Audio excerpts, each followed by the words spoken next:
கர்த்தருக்கு பிரியமானவர்களே, என்னுடைய வாழ்க்கை எதை நோக்கி போய்க் கொண்டிருக்கிறது? என்னை புரிந்து கொள்வதற்கு ஒருவரும் இல்லையே. என் வாழ்க்கையில் என்ன நடக்கிறது என்பதை புரிந்து கொள்ளுகிற அறிவு கூட எனக்கு இல்லையே. ஏனென்றால் அவ்வளவு பிரச்சனைகளையும் அவ்வளவு எதிர்பாராத காரியங்களையும் நான் சந்தித்து கொண்டிருக்கிறேனே. என்னுடைய நிலைமை எப்பொழுது மாறும்? ஏன் எனக்கு மட்டும் இப்படி என்று பல கேள்விகள், பல குழப்பங்கள், பல வேதனைகளின் நடுவில் அமர்ந்து இந்த நாள் தியானத்தை கேட்க அமர்ந்திருக்கிற உங்களோடு ஆண்டவர் பேசவிருக்கிற வார்த்தை என்ன தெரியுமா? யோபு 23 அதிகாரம் 10 நான் போகும் வழியை அவர் அறிவார். அவர் என்னை சோதித்த பின் நான் பொன்னாக விளங்குவேன். எனக்கு பிரியமான தெய்வ பிள்ளைகளே, இது யாருடைய வார்த்தை என்றால் யோபுவின் வார்த்தை. அவனுடைய சூழ்நிலையை அவன் மனதில் வைத்து சொல்லுகிறான். நான் போகிற பாதை என்ன என்று நான் அறியவில்லை, உண்மைத்தான். ஆனால் என்னை ஒருவர் நடத்துகிறாரே, அவர் நன்கு அறிவார். ஒருவேளை இது நான் செய்த தவறினால் வந்திருக்கலாம், அல்லது ஆண்டவர் என்னை சோதிப்பதற்காக இது நடந்திருக்கலாம்.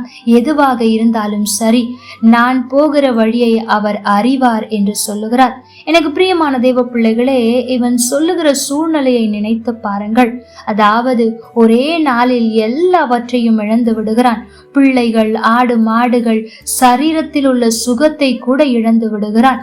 அப்படிப்பட்ட நேரத்தில் அவன் யோசித்திருப்பான் அல்லவா, ஏன் ஆண்டவர் எனக்கு இதை அனுமதித்தார்? ஒரே நாளில் 10 பிள்ளைகளும் இறந்து போய்விட்டதே, என் ஆஸ்தி எல்லாம் போய்விட்டதே, அந்தஸ்தெல்லாம் போய்விட்டதே, ஆடு மாடுகள் என்று எதுவும் இல்லை, இதெல்லாம் கூட பரவாயில்லை, என்னுடைய சரீரத்தில் கூட சுகம் இல்லையே, நான் அப்படி என்ன தவறு செய்தேன்?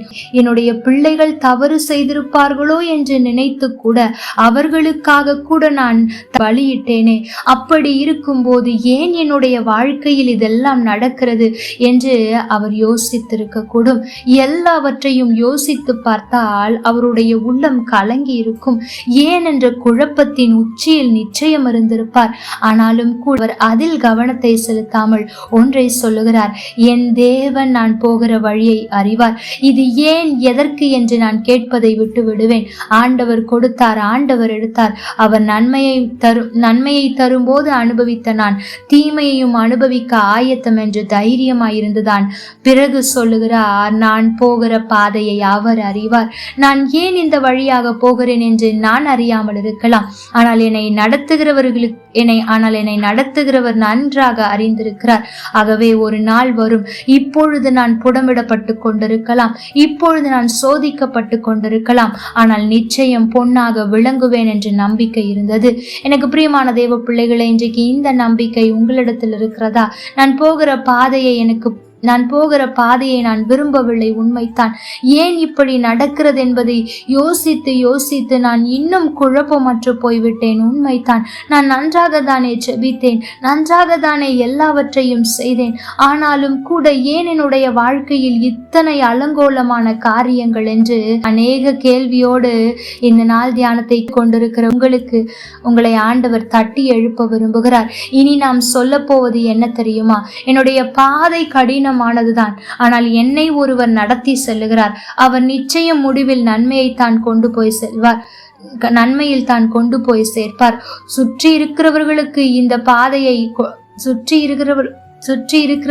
இந்த பாதையை அனுமதிக்காமல் எனக்கு அனுமதித்திருக்கிறார் என்று சொன்னால் நிச்சயம் என்னை பொன்னாக விளங்க செய்ய போகிறார் என்ற விசுவாசத்தோடு, நம்பிக்கையோடு நீங்களும் சொல்லுங்கள், நான் போகிற பாதையை அவர் அறிவார். அவர் என்னை சோதித்த பின் நான் பொன்னாக விளங்குவேன் என்று சொல்லுங்கள். நிச்சயம் ஆண்டவர் உங்களையும் பொன்னாக விளங்க செய்வார். கர்த்தர் தாமே உங்களோடு கூட இருந்து உங்களை ஆசீர்வதிப்பாராக. ஆமென். நன்மையில் தான் கொண்டு போய் சேர்ப்பார். சுற்றி இருக்கிறவர்களுக்கு இந்த பாதையை அனுமதிக்காமல் எனக்கு அனுமதித்திருக்கிறார் என்று சொன்னால்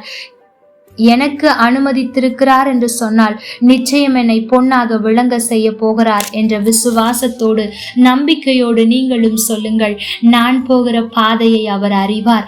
அவர் என்னை சோதித்த பின் நான் பொன்னாக விளங்குவேன் என்று சொல்லுங்கள். நிச்சயம் ஆண்டவர் உங்களையும் பொன்னாக விளங்க செய்வார். கர்த்தர் தாமே உங்களோடு கூட இருந்து உங்களை ஆசிர்வதிப்பாராக. ஆமென். லைக் பண்ணுங்க, ஷேர்